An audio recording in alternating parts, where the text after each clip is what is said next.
गुरु ब्रह्मा गुरु विष्णु गुरुदेवो महेश्वर गुरु साक्षात् परब्रह्म तस्मै श्री गुरुवे नमः। त्वमेव माता च पिता त्वमेव त्वमेव बन्धु च सखा त्वमेव त्वमेव विद्या द्रविणं त्वमेव त्वमेव सर्वं मम देव देव। हे हरे, आप लक्ष्मी का सहारा लेकर कार्य कीजिए। हे ब्राह्मण, आप प्रकृति की अंशभूता वाग देवी को प्राप्त कर मेरी आज्ञा के अनुसार मन से सृष्टि कार्य का संचालन करें। और मैं अपनी प्रिया की अंशभूता परात्पर काली का आश्रय लेकर रुद्र रूप से प्रलय संबंधी उत्तम कार्य करूंगा। आप सब लोग अवश्य ही संपूर्ण आश्रमों तथा उनसे भिन्न अन्य विविध कार्यों द्वारा चारों वर्णों से भरे हुए लोक की सृष्टि एवं रक्षा आदि करके सुख पाएंगे। हे हरे, आप ज्ञान विज्ञान से संपन्न तथा संपूर्ण लोकों के हितैषी हैं। अतः आप मेरी आज्ञा से जगत में सब लोगों के लिए मुक्तिदाता बने। मेरा दर्शन होने पर जो फल प्राप्त होता है, वही फल आपका दर्शन होने पर भी प्राप्त होगा। मैंने आज आपको यह वर दे दिया, यह सत्य है, सत्य है, इसमें कोई संशय नहीं है। मेरे हृदय में भगवान विष्णु हैं और भगवान विष्णु के हृदय में मैं हूँ। जो इन दोनों में अंतर नहीं समझता, वही मेरा मन है, अर्थात वही मुझे प्रिय है। श्री हरि मेरे बाएं अंग से प्रकट हुए हैं। श्री ब्रह्मा दाहिने अंग से उत्पन्न हुए हैं। और महाप्रलयकारी विश्वात्मा रुद्र मेरे हृदय से प्रादुर्भाव हुए हैं।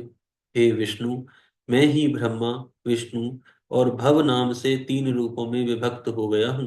मैं रज आदि तीन गुणों के द्वारा सृष्टि, पालन तथा संहार करता हूँ। शिव गुणों से भिन्न हैं और वे साक्षात प्रकृति तथा पुरुष से भी परे हैं। वे अद्वितीय, नित्य, अनंत, पूर्ण एवं निरंजन परम ब्रह्म हैं। तीनों लोकों का पालन करने वाले श्री हरि भीतर तमोगुण और बाहर सत्वगुण धारण करते हैं। त्रिलोकी का संहार करने वाले रुद्रदेव भीतर सत्वगुण और बाहर तमोगुण धारण करते हैं। तथा त्रिभुवन की सृष्टि करने वाले ब्रह्मा जी बाहर और भीतर से भी रजोगुणी ही हैं। इस प्रकार ब्रह्मा, विष्णु तथा रुद्र इन तीनों देवताओं में गुण हैं, परंतु शिव गुणातीत माने गए हैं। हे विष्णु, आप मेरी आज्ञा से इन सृष्टिकर्ता पितामह का प्रसन्नता पूर्वक पालन कीजिए। ऐसा करने से आप तीनों लोकों में पूजनीय होंगे। ये रुद्र आपके और ब्रह्मा के सेव्य होंगे, क्योंकि त्रिलोक्य के लयकर्ता ये रुद्र भगवान शिव के पूर्ण अवतार हैं। पद्म कल्प में पितामह आपके पुत्र होंगे। उस समय आप मुझे देखेंगे और वे ब्रह्मा भी मुझे देखेंगे। ऐसा कहकर महेश, हर, सर्वेश्वर, प्रभु अतुलनीय कृपा कर पुनः प्रेम पूर्वक भगवान विष्णु से कहने लगे। इस प्रकार शिव महापुराण के अंतर्गत द्वितीय रुद्र संहिता के प्रथम खंड के सृष्टि उपाख्यान में शिव तत्व वर्णन नामक 9वां अध्याय पूर्ण हुआ। यहाँ से 10वां अध्याय प्रारंभ होता है। इस अध्याय में श्री हरि को सृष्टि की रक्षा का भार एवं भोग मोक्ष दान का अधिकार देकर भगवान शिव के अंतर ध्यान होने का वर्णन किया गया है। परमेश्वर शिव जी बोले, उत्तम व्रत का पालन करने वाले हे हरि, हे विष्णु, अब आप मेरी दूसरी आज्ञा सुने। उसका पालन करने से आप सदा समस्त लोकों में माननीय और पूजनीय होंगे। ब्रह्मा जी के द्वारा रचे गए लोक में जब कोई संकट उत्पन्न हो, तब आप उन संपूर्ण दुखों का नाश करने के लिए सदा तत्पर रहना। मैं संपूर्ण दुस्सह कार्यों में आपकी सहायता करूंगा। आपके दुर्जय और अत्यंत उत्कट शत्रुओं को मैं मार गिराऊंगा। हे हरि, आप नाना प्रकार के अवतार धारण करके लोक में अपनी उत्तम कीर्ति का विस्तार कीजिए और संसार में प्राणियों के उद्धार के लिए तत्पर रहिए। गुण रूप धारण करके मैं रुद्र निश्चित ही आप अपने इस शरीर से संसार के उन कार्यों को करूंगा जो आपसे संभव नहीं है। इसमें भी कोई संदेह नहीं है। आप रुद्र के ध्येय हैं और रुद्र आपके ध्येय हैं। आप दोनों में और आप तथा रुद्र में कुछ भी अंतर नहीं है। हे महाविष्णु, लीला से भेद होने पर भी वस्तुतः आप लोग एक ही तत्व हैं। यह सत्य है, सत्य है, इसमें संशय नहीं है। जो मनुष्य रुद्र का भक्त होकर आपकी निंदा करेगा, उसका सारा पुण्य तत्काल भस्म हो जाएगा। हे पुरुषोत्तम भगवान विष्णु, आपसे द्वेष करने के कारण मेरी आज्ञा से उसको नरक में गिरना पड़ेगा। यह सत्य है, सत्य है, इसमें संशय नहीं है। आप इस लोक में मनुष्यों के लिए विशेषतः भोग और मोक्ष प्रदान करने वाले और भक्तों के ध्येय तथा पूज्य होकर प्राणियों का निग्रह और अनुग्रह कीजिए। ऐसा कहकर भगवान शिव ने मेरा हाथ पकड़ लिया और श्री विष्णु को सौंपकर उनसे कहा कि आप संकट के समय सदा इनकी सहायता करते रहें। सबके अध्यक्ष होकर आप सभी को भक्ति और मुक्ति प्रदान करें तथा सर्वदा समस्त कामनाओं के साधक एवं सर्वश्रेष्ठ बने रहें। हे हरे, यह मेरी आज्ञा है कि आप सबके प्राण स्वरूप होइए और संकट काल आने पर निश्चय ही मेरे शरीर रूप उस रुद्र का भजन कीजिए। जो आपकी शरण में आ गया, वह निश्चय ही मेरी शरण में आ गया। जो मुझ में और आप में अंतर समझता है, वह अवश्य ही नरक में गिरता है। अब आप तीनों देवताओं के आयु बल को विशेष रूप से सुनिए। ब्रह्मा, विष्णु और शिव की एकता में किसी प्रकार का संदेह नहीं करना चाहिए। 1000 चतुर्युग को ब्रह्मा का एक दिन कहा जाता है और उतने ही उनकी रात्रि होती है। इस प्रकार क्रमशः यह ब्रह्मा के एक दिन और एक रात्रि का परिमाण है। इस प्रकार के 30 दिनों का एक मास और 12 मासों का एक वर्ष होता है, जो 100 वर्ष के परिमाण को ब्रह्मदेव की आयु कहा गया है।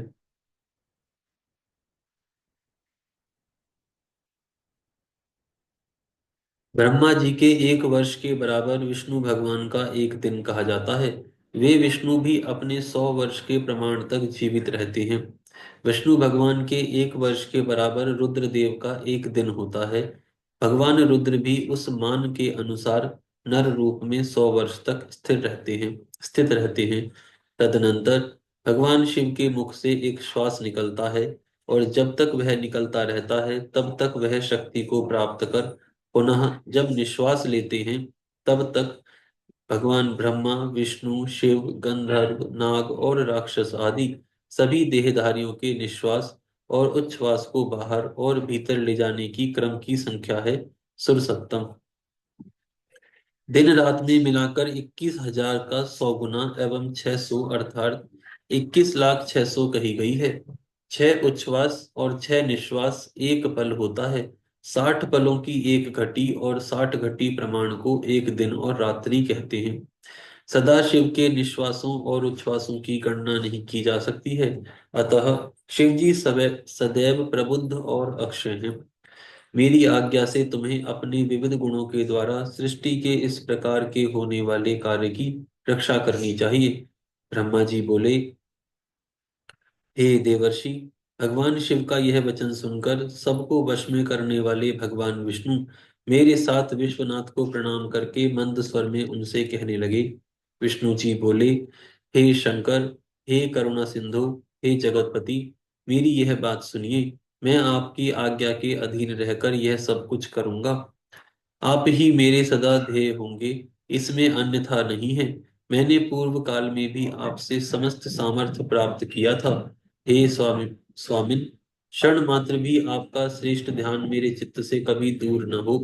हे स्वामिन, मेरा जो भक्त आपकी निंदा करे, उसे आप निश्चय ही नरकवास प्रदान करें। हे नाथ, जो आपका भक्त है वह मुझे अत्यंत प्रिय है। जो ऐसा जानता है, उसके लिए मोक्ष दुर्लभ नहीं है। आज आपने निश्चय ही मेरी महिमा बढ़ा दी है। यदि कभी कोई अवगुण आ जाए तो उसे क्षमा करें। ब्रह्मा जी बोले। तदनंतर विष्णु भगवान के द्वारा कहे गए श्रेष्ठ वचनों को सुनकर शिव जी ने अत्यंत प्रीति पूर्वक भगवान विष्णु से कहा कि मैंने आपके अवगुणों को क्षमा कर दिया है।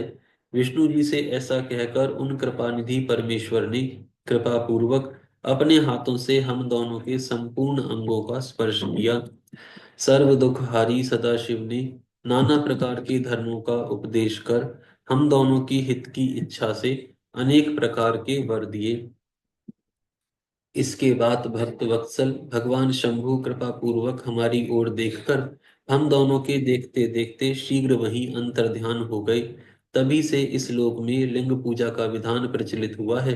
लिंग में प्रतिष्ठित भगवान शिव भोग और मोक्ष देने वाले हैं। शिवलिंग की वेदी महादेवी का स्वरूप है और लिंग साक्षात महेश्वर हैं। लय कारक होने के कारण ही इसे लिंग कहा गया है।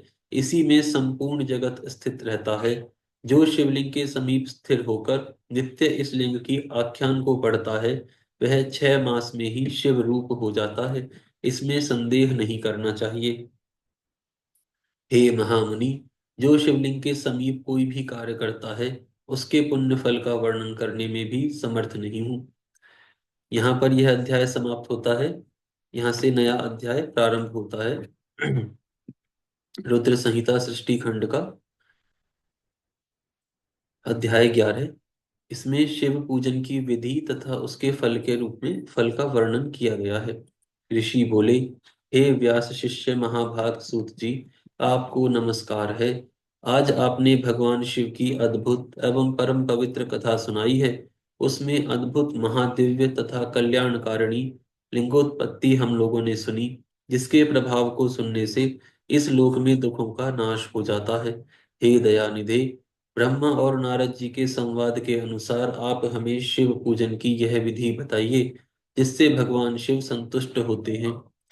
ब्राह्मण, क्षत्रिय, वैश्य और शूद्र सभी शिव की पूजा करते हैं।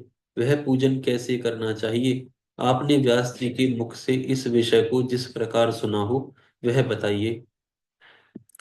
महर्षियों का वह कल्याणप्रद एवं श्रुति सम्मत वचन सुनकर सूत जी उन मुनियों के प्रश्न के अनुसार सब बातें प्रसन्नता पूर्वक बताने लगे। श्री सूत जी बोले, मुनीश्वरों, आप लोगों ने बहुत अच्छी बात पूछी है, परंतु वह रहस्य की बात है। मैंने इस विषय को जैसा सुना है और जैसी मेरी बुद्धि है उसके अनुसार आज कह रहा हूँ। जैसे आप लोग पूछ रहे हैं उसी तरह पूर्व काल में श्री व्यास जी ने सनत कुमार जी से पूछा था। फिर उसे उपमन्यु जी ने भी सुना था। तब व्यास जी ने शिव पूजन आदि जो भी था उसे सुनकर लोकहित की कामना से मुझे पढ़ा दिया था। इस विषय को भगवान श्री कृष्ण ने महात्मा उपमन्यु से सुना था।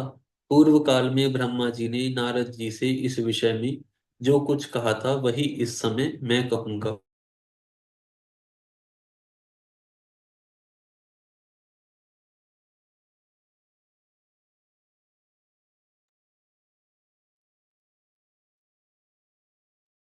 श्री ब्रह्मा जी बोले, हे नारद, मैं संक्षेप में लिंग पूजन की विधि बता रहा हूँ, सुनिए। हे मुनि, इसका वर्णन 100 वर्षों में भी नहीं किया जा सकता है।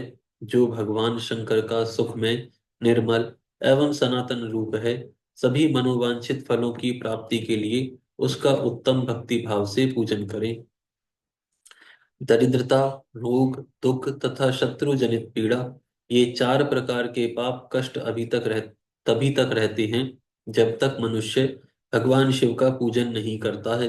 भगवान शिव की पूजा होते ही सारे दुख विलीन हो जाते हैं और समस्त सुखों की प्राप्ति हो जाती है। तत्पश्चात समय आने पर उपासक की मुक्ति भी हो जाती है। जो मानव शरीर का आश्रय लेकर मुख्यतः संतान सुख की कामना करता है, उसे चाहिए कि संपूर्ण कार्यों और मनोरथों के साधक महादेव जी की पूजा करे। ब्राह्मण, क्षत्रिय, वैश्य और शूद्र भी संपूर्ण कामनाओं तथा प्रयोजनों की शुद्धि के लिए क्रम से विधि के अनुसार भगवान शंकर की पूजा करें।